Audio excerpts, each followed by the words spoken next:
So what we're going to do tonight is just go over, as I said, my general information and then the presentation that Megan's giving. But the State Police Forensic Laboratory is the sole provider of forensic services in New Hampshire. We're the only forensic lab in the state. And so all of the local police agencies, state police, any state agency, even some federal agencies use our services. So really we're providing services to more than 260 law enforcement agencies throughout the state. We have 53 positions in the laboratory, which includes 8 part-time positions to perform all of this work. Most of our positions are the technical personnel that are actually analyzing the evidence in the laboratory, as well as support staff, a quality assurance manager, and administrative staff. Overall, about 80% of the requests handled by the laboratory involve drugs. And these are either drugs that are seized off the streets or drugs that are ingested and might be involved with someone driving under the influence, for example. But by and large, the bulk of the work that we do is drug related. In a typical year, we receive more than 15,000 requests for analysis, and that involves handling more than 19,000 individual items of evidence. A request for analysis can involve just a single exhibit drug case, or it could be a homicide case that has hundreds of items submitted for analysis, which could range from fingerprints to firearms to DNA, and spanning the spectrum of tests all for one case. So it's a very busy laboratory, you can imagine, and also very interesting. No 2 days bring the same thing. Our criminalists in the laboratory are very skilled. Even our entry-level position for a criminalist requires a bachelor's degree in a scientific field and 2 years of laboratory experience. So typically someone who's just graduating from college and wants to a career in forensics isn't going to qualify even for our entry-level positions. They need to go out and get some laboratory experience first and then come back and apply if they would like once they have some lab work under their belts. Once they're at the laboratory, we all specialize in a particular field. So someone that does, for example, DNA like I did, doesn't also do drug analysis or firearm analysis or fingerprints. We're all specialized in the field that we've studied and are trained in. The training for each of the analysts can range anywhere from 6 months to almost 2 years, depending on the specialty area. Drug chemists tend to train a little more quickly, perhaps. Fingerprint and firearms really have a much longer training period. And it's really has to do with how long it takes to analyze cases and the experience that they can get while they're in their training period. The criminalists in the case are not only responsible for testing the evidence in a case and writing the reports of their findings, but another important part of our job is testifying as expert witnesses in depositions and in courtrooms anywhere in the state.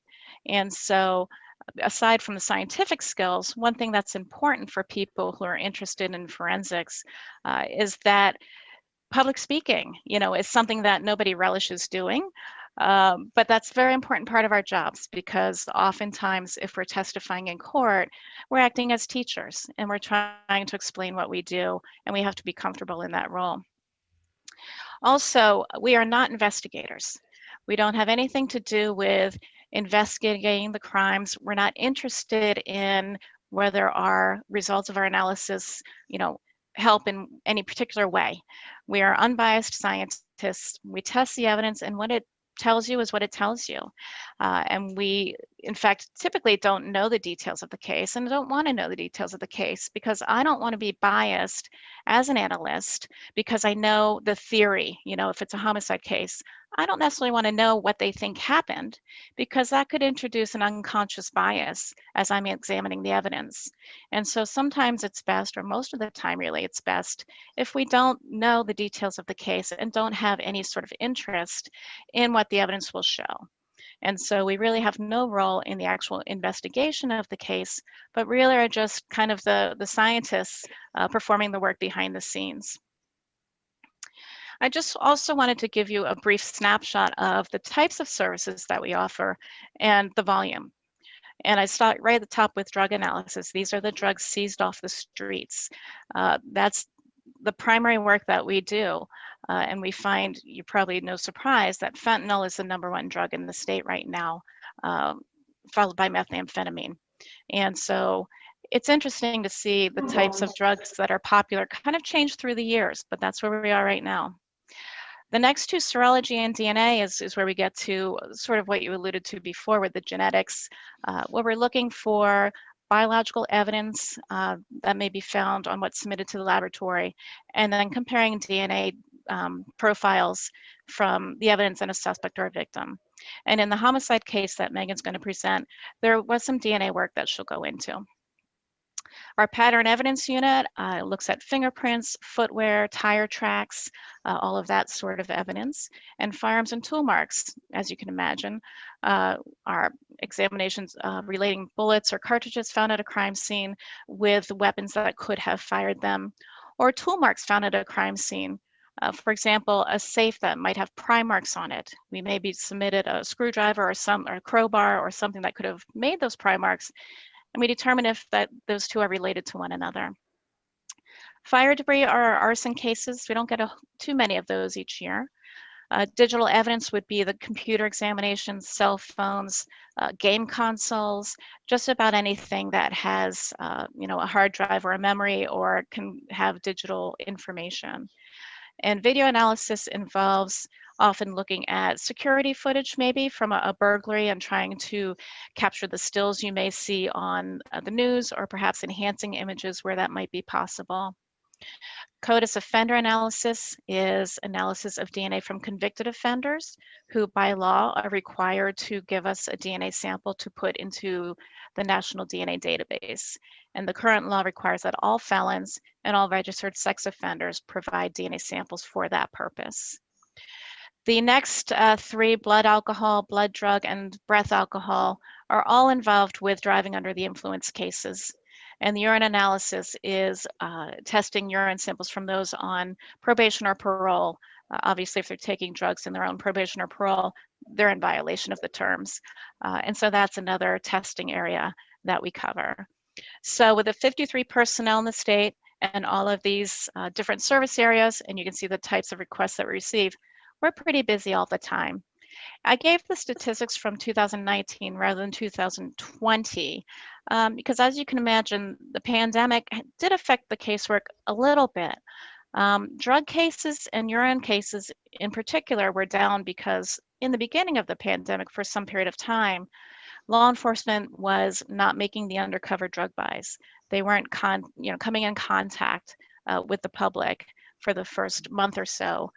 But mainly we're more of a visible presence. So the driving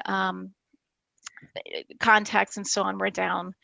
The drug contacts were down. Urine analysis, the Department of Corrections for a while stopped collecting the urine samples. Again, in the beginning of the pandemic, everybody was being very cautious. So those numbers were down in 2020, but every other unit stayed very consistent with the volume of cases. I said to Dan early in the conversation before many of you signed on, crime did not stop for the pandemic. We're still as busy as ever. The laboratory is also accredited to international standards. We're accredited to ISO 17025. And so that's really something that demonstrates that we have a very robust quality assurance system that's designed to ensure that our results are accurate, that our results are correct, that our analysts are well trained, and that our results can stand up in court. And that's really all I had for my brief introduction, because really, I think the more interesting part of the presentation will be Megan. Megan O'Donnell is our supervisor of the Forensic Biology Unit. She also analyzes those convicted offender samples for the DNA database. And I would be happy to turn my screen over to her to talk about a homicide case. Thank you very much.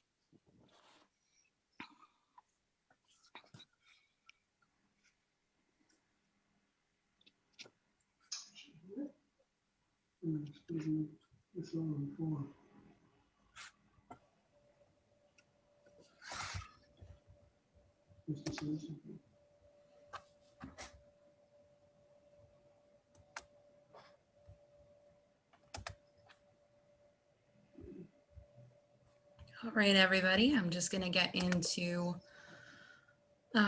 mode, and we will be ready to go.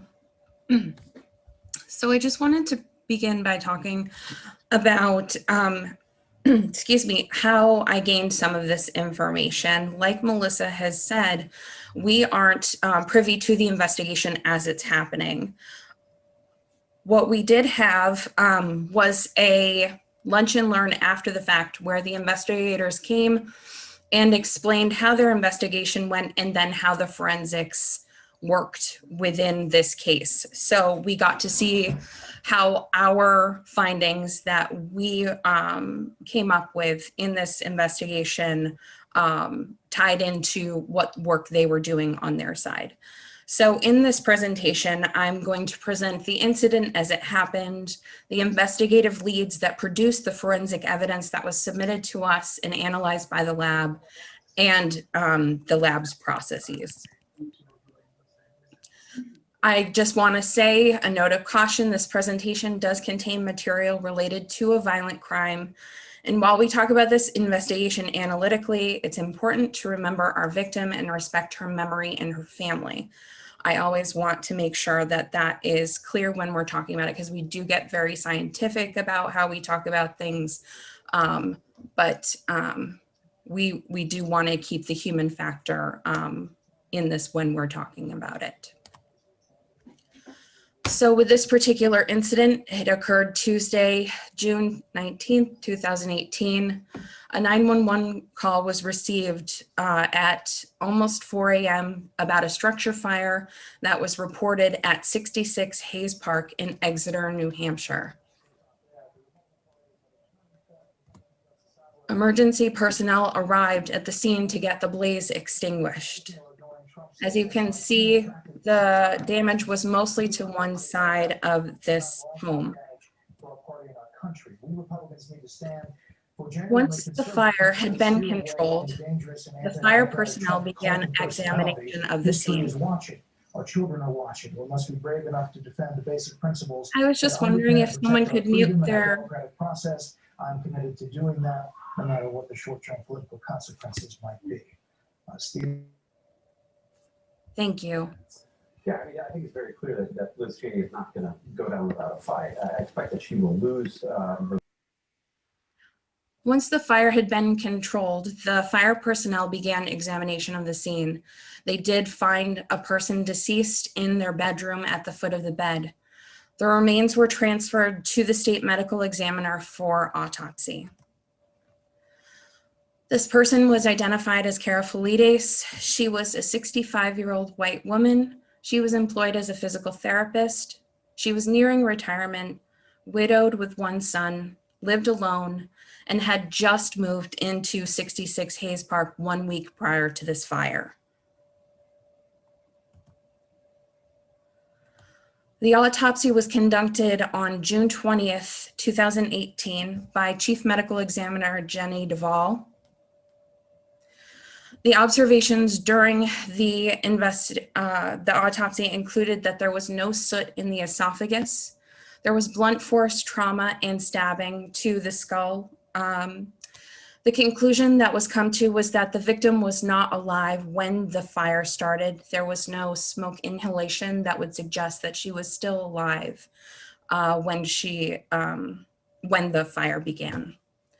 The cause of death was listed as homicidal violence, including blunt force trauma impact, head injuries, and the manner of death was concluded as homicide. This is where the investigation begins. Now that we know that the fire was not, it doesn't appear to be an accident. It appears to be related to a homicide. They begin with a neighborhood canvass. They begin speaking to the neighbors. A juvenile female at a sleepover next door reports that she heard banging and glass breaking during the night. A resident at 15 Hayes Park observed a male with bleach blonde hair and a thin build skateboarding away from the direction of the crime scene at approximately 2:15 a.m. A resident at 68 Hayes Park, which is the other side of 66, observed a person walking between his residence and the other, but he couldn't give any identifying specifics, just that someone had walked through.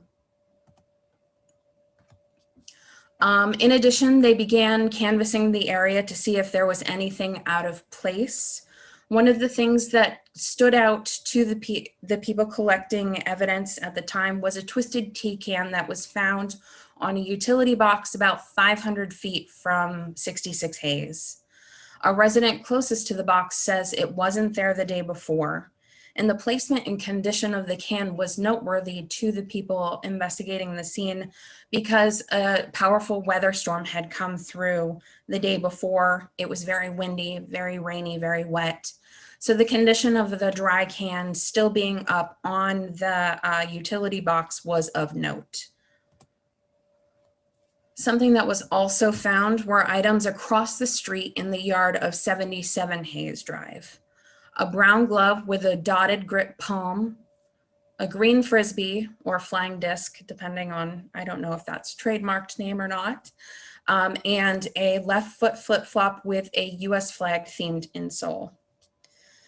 Of note, again, was the weather. So these items were not saturated with rain like we would expect if they had been there prior to this storm coming through and prior to the homicide. And also 77 Hayes was vacant, but it was of note that the resident that had previously lived there, who had passed away, was known to provide transient folks with a place to stay.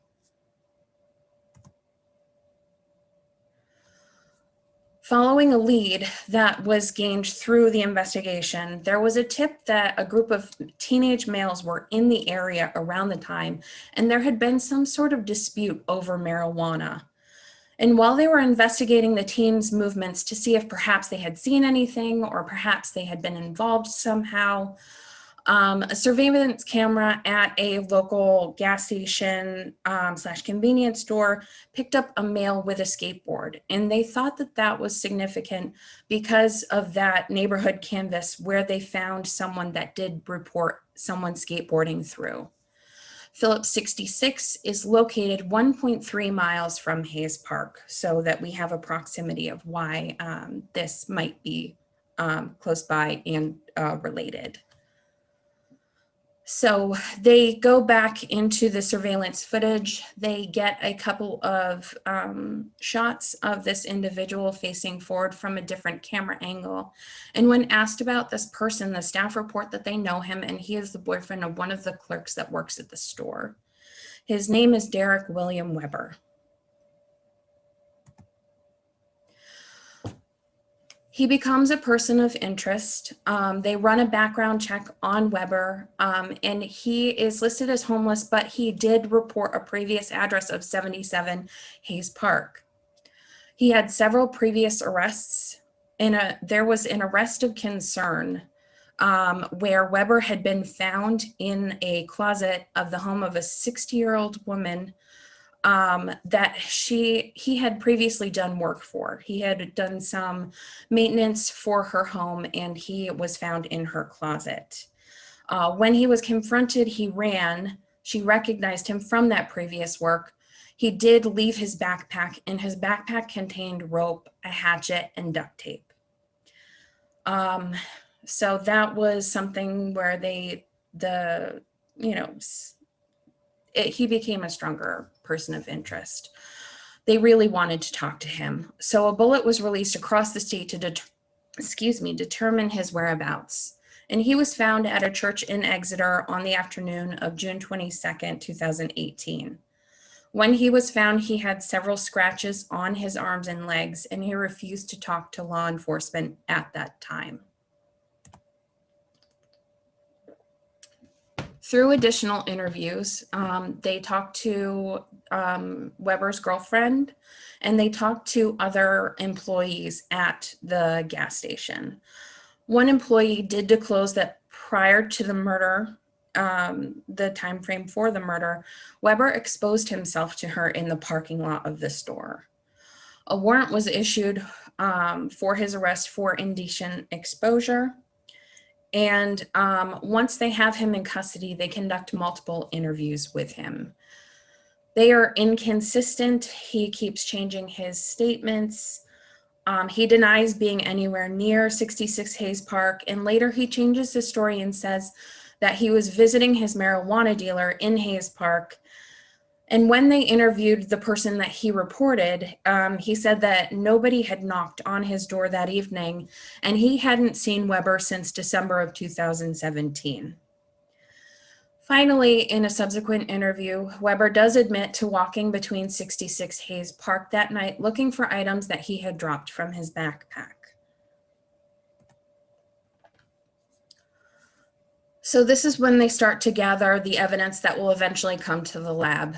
A warrant was issued for Weber's property at his place of employment. He was a transient paver. He would find paving jobs all over the country. Of interest, they found brown gloves with a drop palm grip located in the possession. He had a locker there, and the companion glove was missing. A cell phone was also located with his possessions.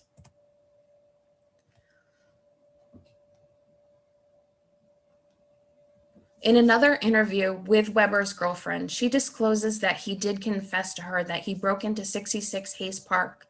He sexually assaulted Carol Felides, murdered her, and lit the house on fire.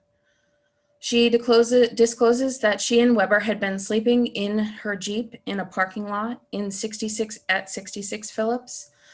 As you can see in the photo, you can see that the Jeep is right in view of where the dumpster is. So they get a search warrant for the dumpster and they begin searching. They find that the dumpster had been emptied Monday, June 18th, so the day before the fire. And when they are emptying it, they do find a gray shirt with some potential staining that they think should be looked at. During an interview, Weber does say that he had been staying in a tent behind Shaw's in Stafford as well. They go and they find the tent and they find a damaged cell phone that had been thrown into the wooded area in proximity to the tent. And they believed this to be a phone that Derek Weber had previously said he had broken and had dumped in a trash can at a CVS. There were a number of search warrants that were executed in this case, approximately 20. They were issued to collect evidence from 5 different locations, 3 different cell phones, the Jeep that they had been staying in, the dumpster, email accounts, a body search for Derek Weber's own body, and associated medical records because he did appear to have hand injuries. Our lab, the FBI, the ATF, Bodie Technologies, and Sorensen Forensic Lab all worked different parts of this case based on what was collected.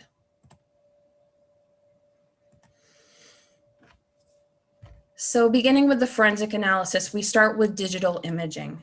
Surveillance video from 43 different locations is gathered to map Weber's movement from June 18th through his arrest. They want to know what he was doing prior to the murder and what he was doing after. Hundreds of hours of footage were combed through to make a timeline. On June 18th, between 9:35 and 10:25, he's in the locker room at Planet Fitness. He's observed leaving wearing a gray t-shirt, flip-flops, and carrying a skateboard.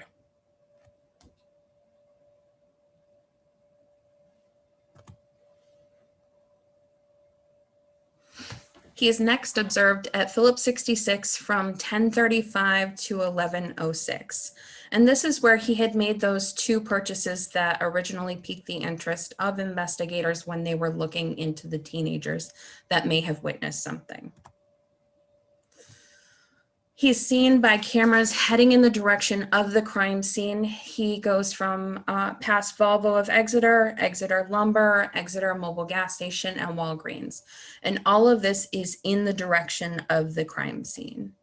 You can see at the top with the red dot, we start at Phillips 66, and you can see the progression of his movement down the street and towards where Hayes Park is.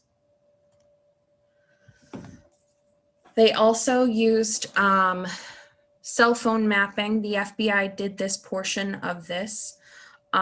They took the cell phone that they had to do the mapping to see what his approximate area was.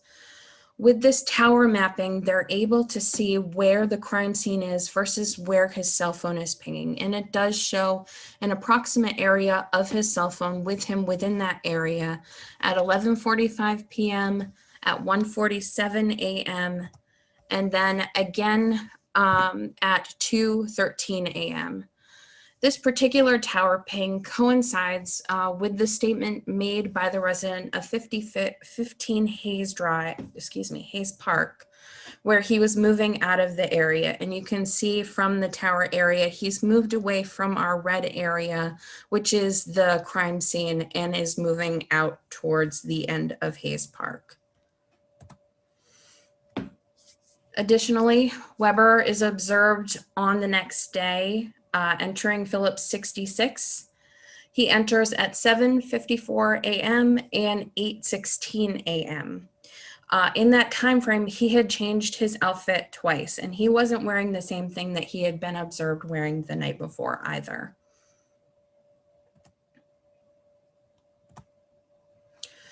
Weber had 3 known cell phones. The cell phone that he had been using up till April 15th was located at One Way, which was the company that he was working for. There was a cell phone that was used from April 30th to April 20th, which was the day after the homicide. Said again that it was thrown away at CVS, but located and damaged near the tent. And then there was a third cell phone that was purchased on June 20th that was on Weber when he was arrested. They begin looking at the black ZTE cell phone. It was purchased at Walmart on April 30th, 2018. It was sent to the FBI because of the damage that it had received so that they could pull the data. Some of the things that were of note on the cell phone was interactions with his stepmother, aged 52. She asks him how he's doing, if he's having a hard time.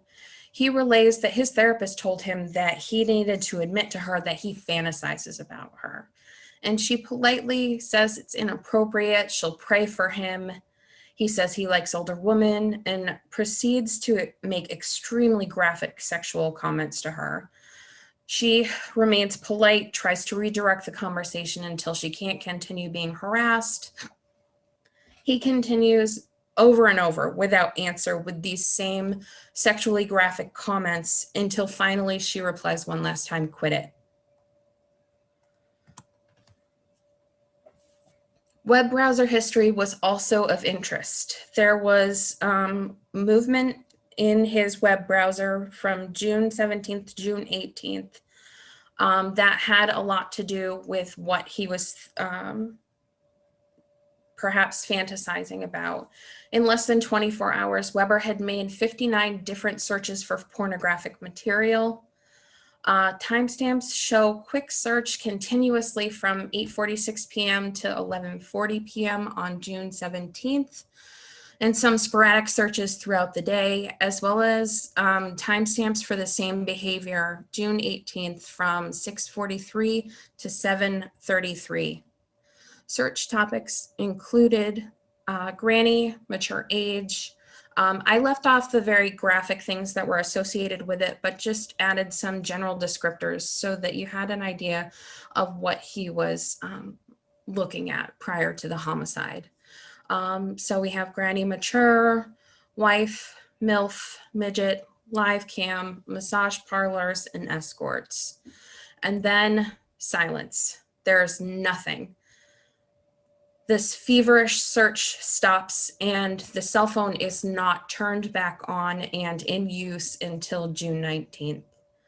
It resumes at 8:04 a.m. on June 19th. It would be an hour and a half before any of the news outlets begin coverage on the fire and the deceased person that was found. And during that time, Weber searched topics such as the news, Exeter breaking news, Exeter police and fire. And one of the things of note was that he had never, in his previous search history in the phone, since he had it from April to this point, had never searched the news. This was a new search topic for him. So this is the forensic chemistry that was done. It was sent out to the ATF laboratory because we don't have this kind of testing within our scope at the laboratory. We don't have the call for many testing situations that would have us testing these types of things. We do have fire debris, but when something is a little out of the norm, we can send it to another laboratory for assistance. So there was an oily substance that was observed leaking through the packaging on certain evidence items. It was noticed by the forensic biology analyst who had pulled the evidence for examination. It was found on the glove from 77 Hayes Park and a pillow that had been found on top of Ms. Feliti's body. Chemical analysis showed that it showed the animal fatty acids and vegetable oil were the composition of this particular substance. So I don't know specifically, based on the information that I have, what instrumentation that they used, but I do believe that it would have involved gas chromatography and mass spectrometry. The outputs of this instrument puts out a peak that is basically compared against libraries of known substances or unknown substances. Sometimes it can be targeted analytes, depending on what the lab tests and what its scope is. To identify the question subject. So what you can see is there's a lot of peaks over here, and that happens when it's a compound chemical structure. So if there's a lot of things that are a lot of components to this particular chemical, it'll break down in the processing of the gas chromatography, mass spectrometry, to give this fingerprint that is then analyzed by the scientist to determine what it may be. This is my area of expertise. I'm excited to talk about it with you. So this is where we get into the forensic biology aspects of the case. We start with serology, which is the testing for biological fluids. Within our scope, we test for blood, semen, and saliva. In this particular case, we were looking for blood, semen, and saliva on various items. So I'm going to go through in more in-depth about some of the tests that we do. One of the things that we have at the lab is the CrimeLight 82SIR. It is a special wavelength camera that allows us to visualize and capture images of potential blood on surfaces that may be hard to see. So on darker clothing like a gray or a black, we can use this wavelength light and the camera that's attached to capture these images that you can see here with that dark staining. You wouldn't be able to see this in quite as much definition with your naked eye if you were just looking at the shirt. Once the areas of interest are marked, you can see that there's marked around the stain. We will perform a Kastle-Meyer test for hemoglobin. What we'll do is we'll add a drop of that Kastle-Meyer reagent to the swab and look for a color change. If we see a color change in that first reaction, we know that the sample has some sort of oxidizing contaminant, and the test will be inconclusive. We can't tell if there's blood present. Second, a drop or two of hydrogen peroxide is added, and we watch for a color change. If we see a color change and it goes to that bright pink, it is a presumptive positive for blood. If it stays white or whatever color the stain happened to be on the swab, sometimes they turn black depending on what we're swabbing, it'll remain negative and you won't see that pink color. All items shown here were positive for the presence of blood. So we have the shirt. There were areas of staining that were positive for the presence of blood. There was blood found on the glove. It was actually quite saturated. And then there were small amounts of blood found on the Frisbee and the flip-flop. We also examined the twisted tea can that was found on that utility box. A Phaetabus test for amylase was used. This is a color test for the enzyme amylase that's found in high concentration in saliva. Amylase can be found in lower concentrations in other bodily fluid, but it is typically found more concentrated in your saliva. So it is a presumptive test for potential saliva. The reagent is added to the sample and incubated, and if there is activity, you will see the blue color develop as a positive, and for a negative, you will not see any blue color. And it can range depending on how much amylase is present. It can vary in blue color to very bright blue to a very faint, like sky blue, depending on what the concentration of amylase is. The twisted tea can was tested and it was positive for the presence of amylase. So the items were then forwarded to from serology to DNA. We take cuttings from these items. We don't want to send on the whole item to the DNA lab because we only need a microscopic amount of DNA to really develop what we need.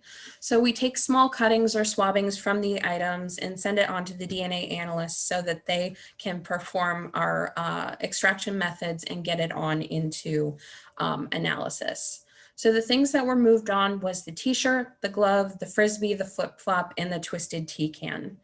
Our extraction method currently is a phenylchloroform. It is an organic method. I stole this image from Encyclopedia Britannica so that you could see a little bit of how it works. We add our reagents, it opens up the cell, and we are able through washes and subsequent adding of different reagents to get that DNA out so that we have a sample that is free from any kind of contaminants or proteins that can inhibit our reaction for analysis later. The next thing that we do is quantitative PCR. This is the instrument that we have in our lab. It is a rotor gene Q.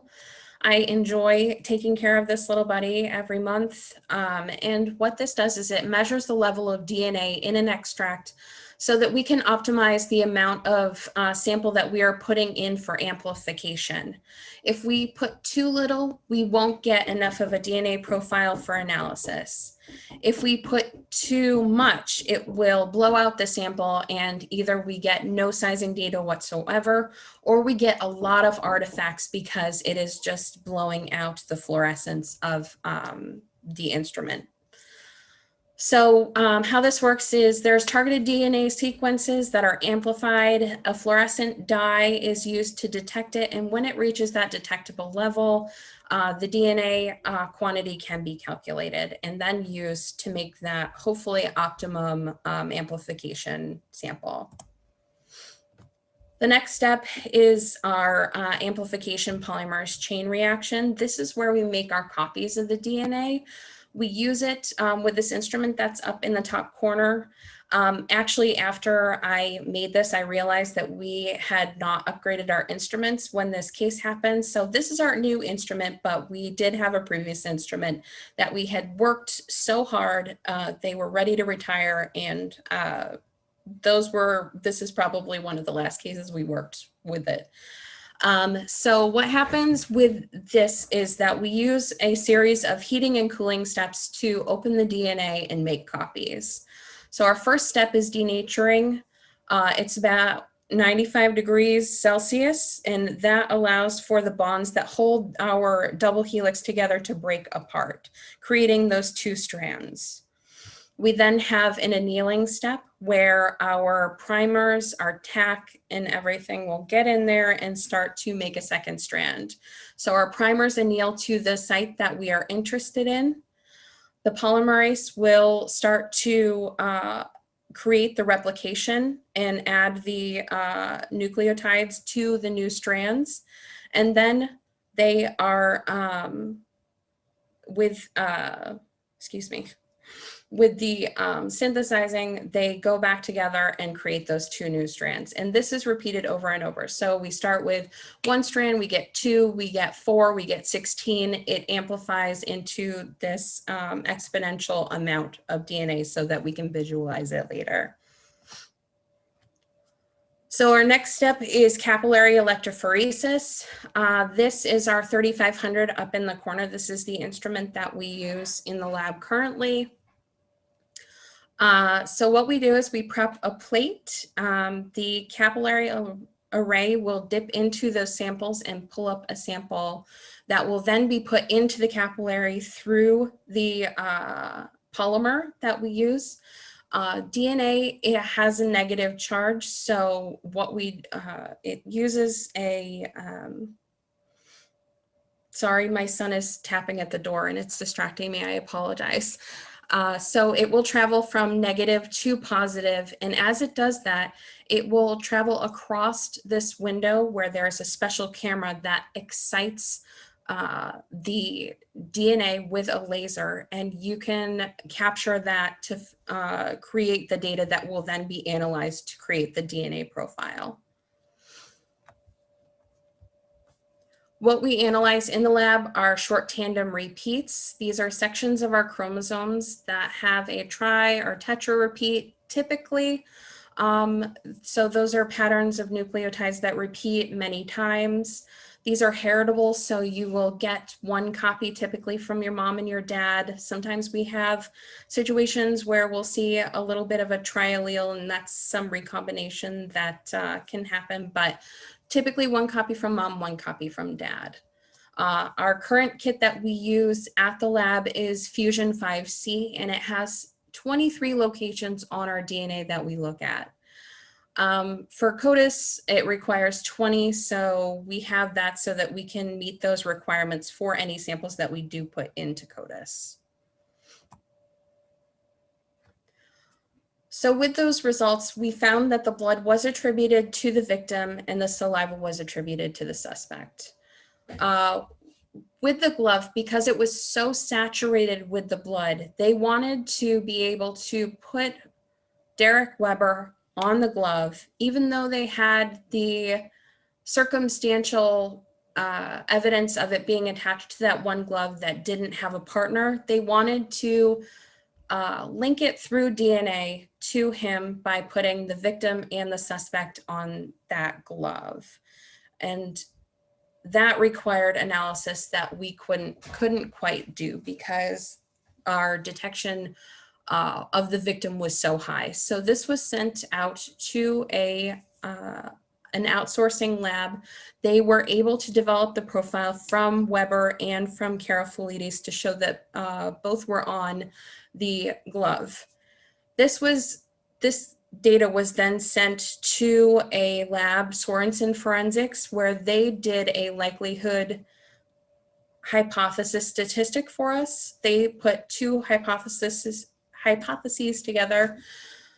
Suspect and victim was the first hypothesis, and then the other one was suspect and an unknown contributor. And the conclusion of these statistics was 20 trillion times more likely that the mixture is Derek Weber and Karafoulides over Derek Weber and an unknown contributor.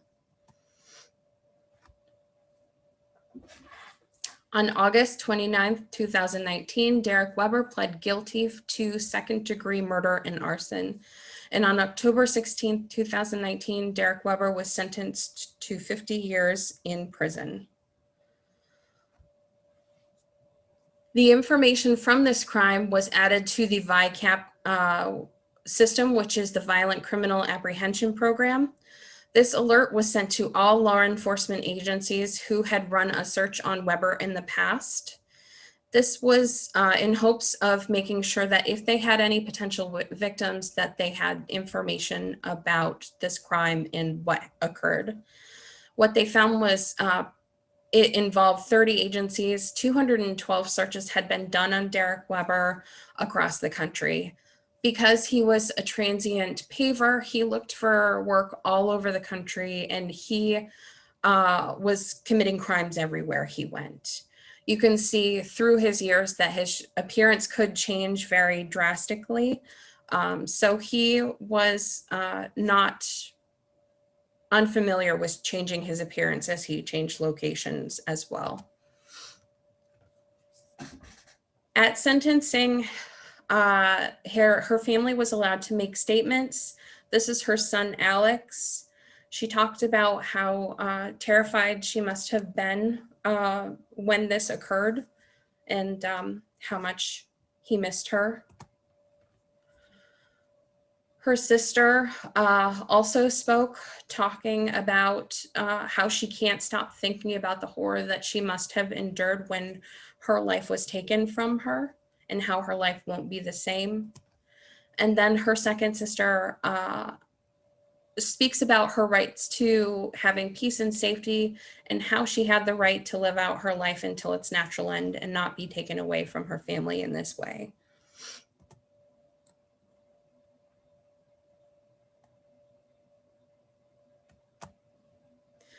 I just want to give some acknowledgements. Sergeant Matt Amatucci was the one that provided me with the investigative information that we at the lab did not have on this case, so that I could present it to you. Criminalist Emily Rice was our major case coordinator at the lab here. We have a system within the lab where there will be a criminalist assigned to make sure that when we have a complex case, that all analyses are being completed and communicating with the investigator to make sure that they are receiving those results, and that any analysis that's needed is assigned to the appropriate unit. Acknowledgements to retired criminalist Kim Rumrill. She is the one that did a vast majority of the biological work on this case, and she's the one that was very involved in having other labs test for the potential accelerant and that type of thing. Thanks to Melissa for letting me speak here today, our major crime unit who did the evidence collection, and then the other agencies involved in gathering and analyzing all of this evidence. It was a vast amount. And then also to all of you for having me here. I really appreciate your interest. Well, thank you very much, Ms. O'Donnell. So I'm hoping you can hear me. Okay. Yes, I can. Okay, good. So I'll start the first question.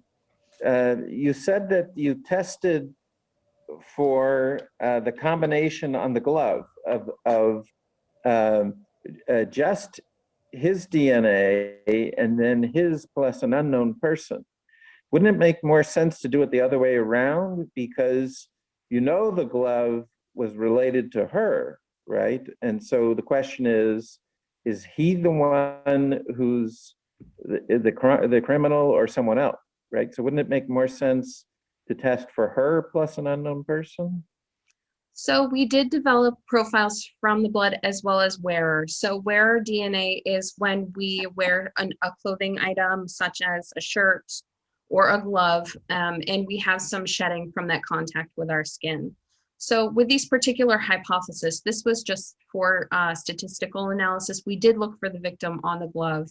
We were just looking to see the hypothesis that both of these people were on that glove and it wasn't him and someone else. So we are using those hypotheses to say, yes, it is these two as conclusively as we can with this genetic material, and not someone that we don't know. So the wearer is like from the inside of the glove, and the Yeah, it would typically be Victim from is from like the around the outside. cuff, perhaps, depending on how saturated it was. Sometimes we'll swab like the interior where the fingers would be, but the cuff is typically a good place because it's right against your skin. Okay, thank you. So anybody else would like to ask a question, please unmute yourself and then go for it. I'll go. Oh, by the way, thank you folks for your service. That was just a marvelous presentation, and I am in awe of the work that you're doing. So really, and I'm from Exeter, so thank you again. Thank you. My question is about the accelerant, and sorry if I missed it when I stepped out with my dog, but did you determine, was it able to be determined what the accelerant actually consisted of? So based on what they came up with, their conclusion was that the compound contained animal fats and fatty acids, and they did find cooking oil at the scene. They believe that Weber doused the area with cooking oil, thinking that it would be an accelerant that would help with destroying evidence. Because they couldn't say definitively what substance was 100% related to it, they gave the analysis that it was the components rather than saying, oh yes, it was definitely vegetable oil from this manufacturer, came from this bottle, because they can't necessarily say it so conclusively. They can just give a general idea of what was contained. Thank you. Someone else?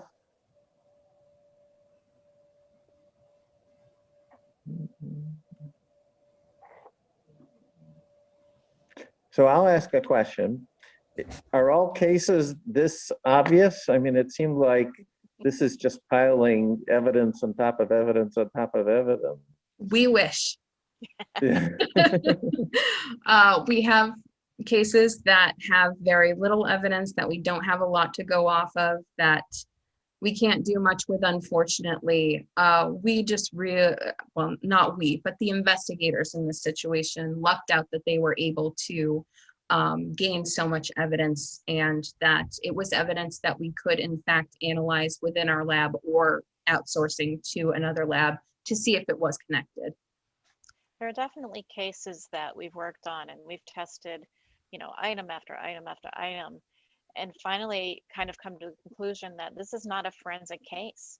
You know, not every item of evidence so readily gives a nice result. Not everything you dust for fingerprints has beautiful fingerprints. And there are some cases that just really aren't forensic cases, and they just rely on the investigators to do a great job at looking what they have. Now, in this case, apparently his girlfriend testified that he confessed to her, right? Yes. So would that not be enough in general, or do you need all these other things as well? I honestly don't know. I can't speak to that from a prosecutor's point of view. That would definitely be an AG's type question. I do know that when we were speaking to Sergeant Amatucci about this, he did say that his girlfriend did have a lower IQ. So when she was talking about it, it was at a level that was, she was upset because he cheated on her. She didn't quite have that understanding of the severity of what had happened. So I don't know if that had anything to do with it, but the forensic evidence is obviously a more scientific and as unbiased as possible link to Weber to the crime scene. And the other thing I'd like to add is, in having worked several homicide cases too, is there's always the concern from the attorneys that confessions can be recanted. You know, and oftentimes people who confess, you certainly heard of people that are exonerated, but they had confessed because they were coerced. You know, so there are a lot of different things surrounding confessions that may fall through when it comes to court or at a later date. And if you can back it up with the forensic evidence, so even if they do recant, or for example, the girlfriend was upset and made it up, you still have the evidence to back, you know, the prosecution. Now, you said other police departments around the country were looking for this guy. Was he subsequently convicted of other murders? Not at this time. But some may still be open, or? It's potential, and we may have like a case that like Melissa was talking about where there's just not that forensic evidence that links him, but he has potentially been involved in other violent situations. We just don't know. And Now, this was my relatively recent in 2018, so it is entirely possible that other investigations are ongoing that we may not be aware of right now. Mhm. How long did it take from start to finish, from when the crime was reported until he confessed? I'm not sure I know that answer. So the crime occurred on the 19th. He was arrested on the 23rd. His girlfriend provided that information of the confession on the 23rd, and forensic analysis continued for quite a few months. So we were working on this case for a number of months before I believe he decided to take the plea in the case. Now, my understanding is there aren't that many murders in New Hampshire every year. Is that right? Maybe a dozen, something like that? Yes. That's true. That's true. And many of them are not strangers, you know, as this one was. So that was another thing that kind of made this case interesting. Frequently in New Hampshire, we have a very low murder rate, but also many of them are people that know each other, that are not strangers. That's very much not the norm in our state. But so that's what made this case kind of especially interesting is it wasn't someone that she knew or a companion or someone that lived with her. It was truly a total stranger. Do you know what fraction of those dozen are not solved? Seems like there's always a couple each year. As I said, because many of them are due to people that are known to one another, you know, that there's certainly one or two that tend to go each year and take a little longer. There's a cold case unit currently that's dedicated to looking at those cases specifically, and they are very active and asking the lab frequently about, you know, what evidence do we still have? Can we still test this? Is there something we haven't done yet? And you've certainly heard about the Allenstown case where they're identifying bodies that were found in the barrels in Bear Brook State Park. Even now, so many years later, because they are continuously looking at these unsolved cases and having success. That is one that had the genetic genealogy component and is still ongoing. Yeah. I have to tell you that this has been pretty intense for me because my previous exposure to state police forensic work was at a camp in Maine where a paddle boat had been stolen. And the state policeman who showed up was kicking through the leaves where it had been. And I said, "What are you doing?" He said, "I'm looking to see if there's a wallet with an ID in it." So again, Would that have been nice? he said, all like that. he said it does happen. You'd be surprised. But again, thank you for your work on this one. I cannot tell you how many times I have seen evidence where I was like, why did they leave this there? It does happen. And by the same token, sometimes we say, why did they collect this? That is also, It goes both ways. I think they're in equal measure, yes. Yeah. Yeah, the twisted tea can seemed kind of irrelevant to me. I don't know.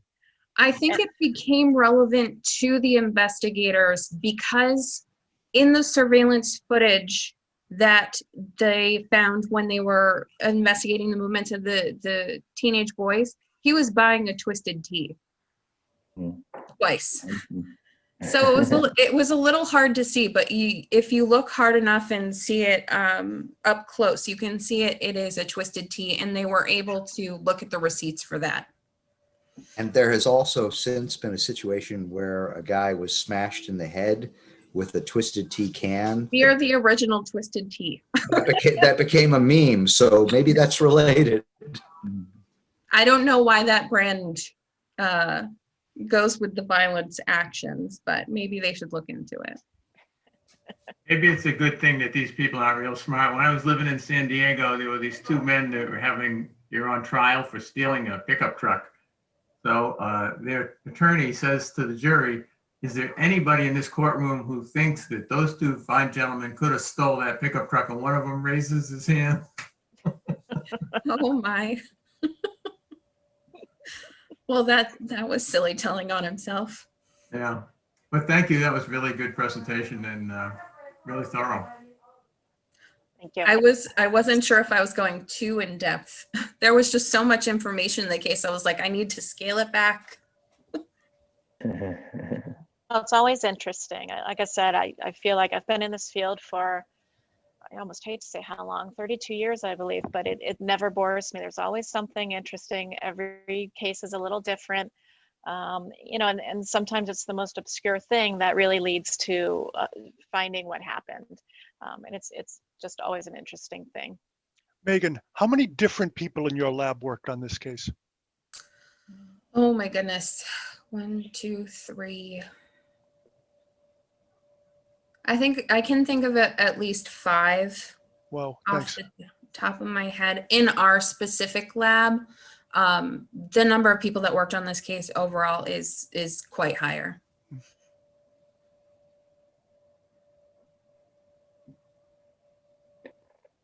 So at the beginning, you mentioned that the fentanyl is the biggest thing at these days. Is heroin gone by the wayside and been completely replaced? You know, our heroin cases are way down, so there isn't much. Surprisingly, there are a lot of other drugs that used to be very common that we're hardly seeing. They really have been replaced by fentanyl and methamphetamine. Both are very easy to get your hands on these days. The cartels from Mexico are supplying us very well. And so they really have kind of taken over. You know, sticking a needle in your arm isn't as attractive as maybe it once was. I don't know.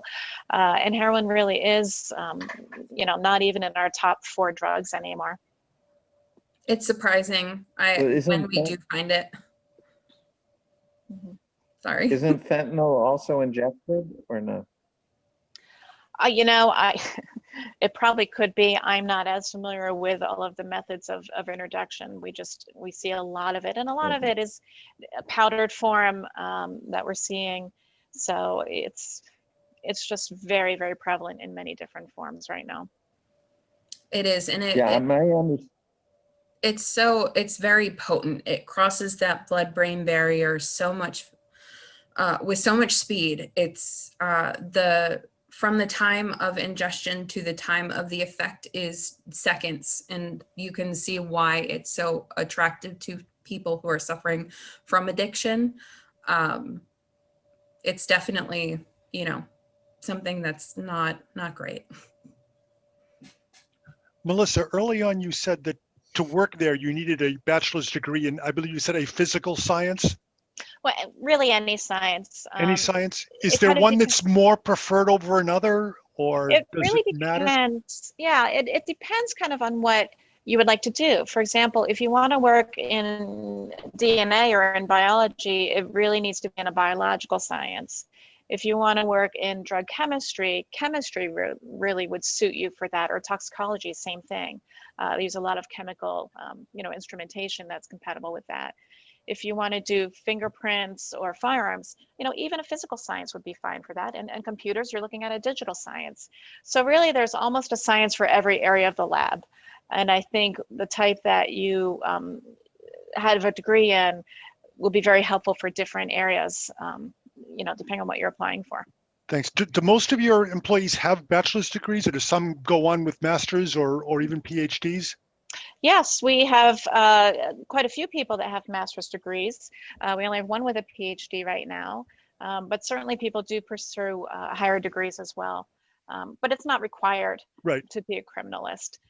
Really, what I'm looking for is a strong science background. In fact, I advise students not to go for a forensic science degree because sometimes those are very not heavy in the science, but more of an overview, and they might look at investigation, they might have some law, and it may not be a hardcore science degree. We'd look very carefully at transcripts. And the other disadvantage is simply forensics is a really competitive field right now. You can imagine these colleges are cranking out people with forensics degrees, but there are very limited job opportunities. I mean, think about New Hampshire. We have one lab with 53 positions. And so you have to be willing to be mobile, maybe not live where you grew up, but also if you graduate with a forensic science degree, that limits you a little bit. Whereas if you have a biology degree, Maybe you can work in a medical lab or in a research lab, or there are many other opportunities for you to get that lab experience while you're waiting for something in forensics to open up. Thank you. You're welcome. I will say that to work in the biology section, the FBI does mandate that we have certain coursework to be an analyst. So we are required to have certain biological sciences on our transcripts to be able to work in our unit. May I ask, what if you have a degree in pharmacology? Would that be helpful? Would that be a good background? You know, I don't think we've had any applicants with a pharmacology degree, but it is a science-based degree. And so I think what we would do is look more closely at the types of courses that go into that degree and how much of those are things like biology, chemistry, which I imagine there's quite a bit of biology in that type of degree. So it could be suitable. Yeah, quite a bit of chemistry, I think. I would think so. And I really think that's the key is, you know, we try not to be, sometimes the title of the degree doesn't very well reflect the content. And so we always ask for transcripts so we can see what sorts of sciences that person has in their background. Is it competitive? I mean, if you wanted to get a job, you at least have 2 years, at least have to have 2 years of, where would you, what sort of lab experience would you get? You know, what sort of lab experience what sort of job would you have what sort of lab experience would help you get the job? Yeah, really, you know, you could look at a medical laboratory, a hospital laboratory.